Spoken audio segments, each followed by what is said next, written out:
今日同大家煲個靚湯，因為冬天嘛，要進補啊嘛。OK，睇下咩材料先。花膠、豬肉、半隻雞、帶子、無花果、薑。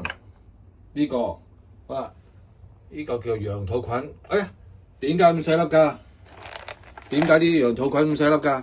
野生嘅啊，野生㗎，唔係養殖嘅，所以 OK。所以最後加埋呢個叫做淮山，批咗皮一齊落去煲個湯。攞個煲，四個人飲就4碗水，5個人飲就5碗水啦。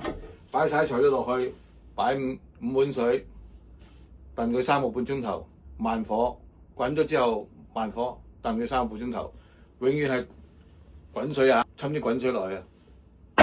一陣間煲完話俾你知。啲淮山擺咗落去啦，啲豬肉啊同埋雞出咗水，我啲scallop，我啲帶子放晒落去啦。好啦，跟住放啲咩咧？發好嘅花膠，哇，好大隻啊！跟住羊肚菌浸好啦，因為嗰啲沙喺底，再沖佢先。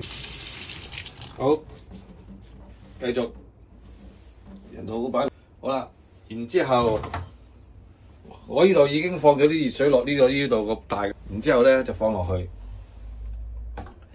咁啊等一陣開火煮。咁樣呢度咧有2條咧，有呢啲70頭嘅海參，發咗咁大啦，幾靚啊！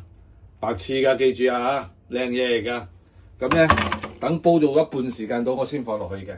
咁而家咧，我再加啲水落去，然之後咧冚住個蓋，燉佢3個鐘頭。嗱，花膠、海參、羊肚菌、豬肉、雞湯完成咗啦喎，我就飲湯啦，係咁先。